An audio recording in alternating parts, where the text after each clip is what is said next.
Bismillahirrahmanirrahim. Assalamualaikum warahmatullahi wabarakatuh. Nahmaduhu wa nusalli ala rasulil karim, amma ba'd. Alhamdulillah rabbil alamin, wassalatu wassalam ala asrafil anbiya'i wal mursalin wa ala alihi wa sahbihi ajma'in, amma ba'd. Puji syukur atas kehadirat Allah Subhanahu wa taala.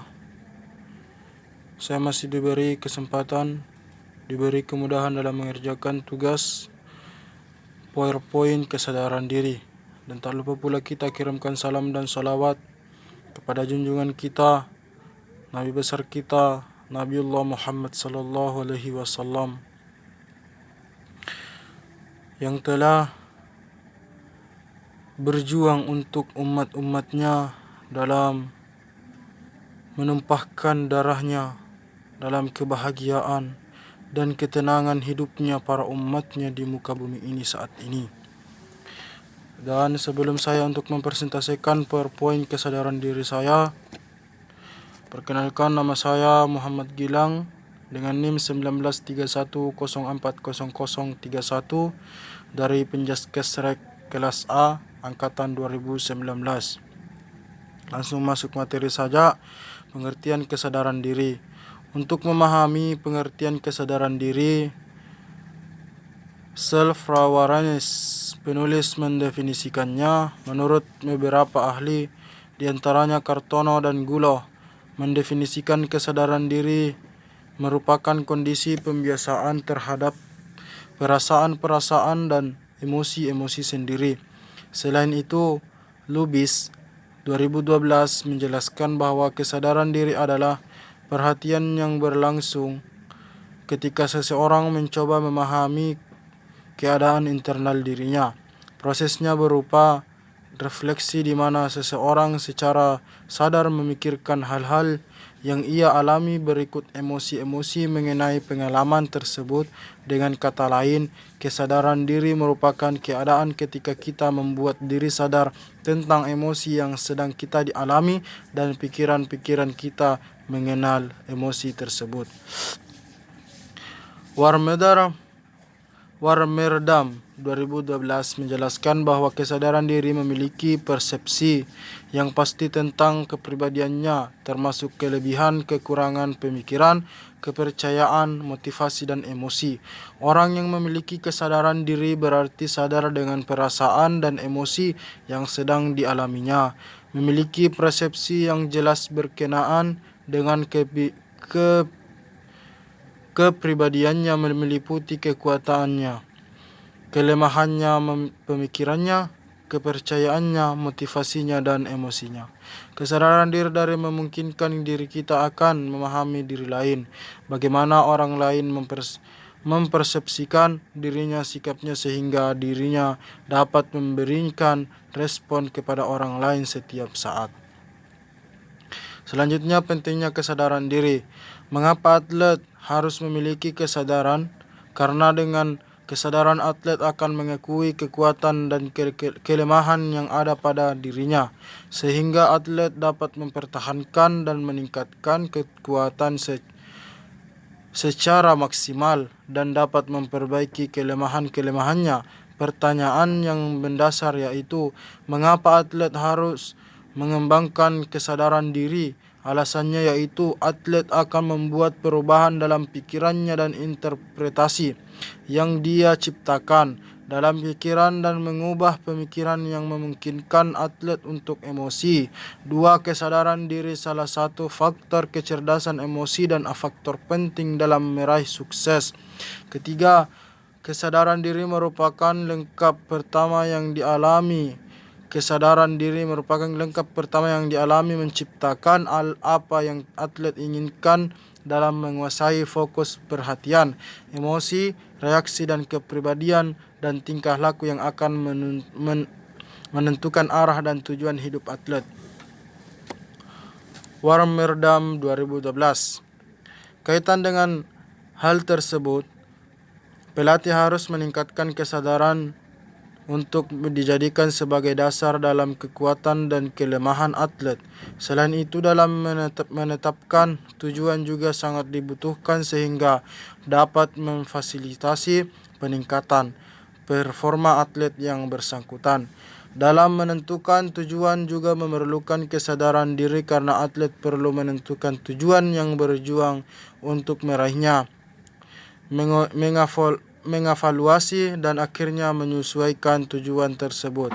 Hanis dan Harris tahun 1984. Hubungan kesadaran dan keterampilan. Kesadaran atlet akan selalu terkait dengan beberapa aspek sebagai berikut, yaitu 1. Latihan keterampilan dasar. Kesadaran sangat dibutuhkan atlet untuk memfokuskan perhatiannya pada tugas-tugas yang harus dilakukan. Kesadaran tersebut hanya dikembangkan dalam proses latihan. Pelatih menginginkan atletnya bersemangat dan fokus secara penuh dalam latihan karena hal ini akan membantu menentukan kualitas diri proses latihan tersebut. Selanjutnya, banyak pelatih yang menyadari sepenuhnya bahwa latihan mental penting untuk meningkatkan performa atlet, tetapi tantangannya adalah bagaimana menentukan waktu yang tepat untuk latihan tersebut. Selanjutnya, berdasarkan alasan tersebut, latihan kesadaran harus terintegrasi ke dalam proses latihan. Pelatih harus mendorong atletnya melakukan peregangan berkonsentrasi sebelum latihan.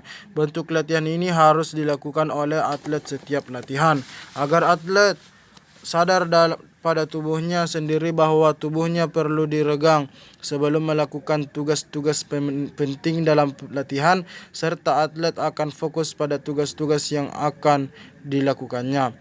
2. The all or none syndrome. The all or none syndrome, gejala semua tidak atau sama sekali. Menurut Kartono dan Gulo pada tahun 2000 menjelaskan prinsip bahwa bergeraknya satu neuron itu berlangsung baik dengan kekuatan sebelumnya atau tidak sama sekali terhadap suatu perangsang di atas ambang kesadaran tanpa menghiraukan intensitas dari perangsangannya. 2. Prinsip yang menyatakan bahwa suatu impuls neural akan bangkit dengan kekuatan penuh atau tidak bangkit sama sekali. Ketiga, menunjukkan penampilan terbaik. Untuk mencapai kemampuan maksimal dalam olahraga, atlet harus berlatih menampilkan pertama terbaiknya. Misalnya, atlet harus belajar mengendalikan keseimbangan antara keadaan berjaya atau berada dalam keperkasaannya dan keangguhannya atau dalam keadaan turun performanya. Olahraga memilih komponen-komponen yang harus seimbang untuk penampilan ideal. Oleh sebab itu, kesadaran untuk memonitor performa apakah berada dalam performa puncak atau di bawah merupakan usaha yang harus dilakukan.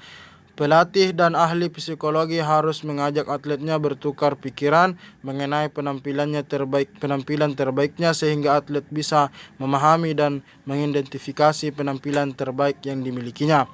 Yang keempat, kesadaran mengolah emosi. Supaya atlet mampu menampilkan gerak dengan konsisten, atlet harus sadar pada penampilan terbaiknya. Atlet harus belajar mengendalikan kegembiraan agar energi benar-benar disalurkan, mengendalikan kegembiraan agar energi benar-benar disalurkan hanya untuk penampilannya. Untuk mengelola kapan arousal, ketergugahan berada terlalu rendah atau kapan arousal harus meningkat. Untuk meningkatkan kendali diri pada atlet harus mempelajari pengaruh stres terhadap penampilannya. Langkah yang bisa dilakukan adalah sebagai berikut, yaitu yang pertama, setiap atlet harus sadar pada ketergugahan yang dimilikinya apakah sudah sesuai dengan kebutuhan. Atlet harus mengenali situasi stres yang cenderung berpengaruh negatif pada performanya. Pengetahuan mengenai hal tersebut bisa dijadikan sebagai strategi untuk mengatasi stres.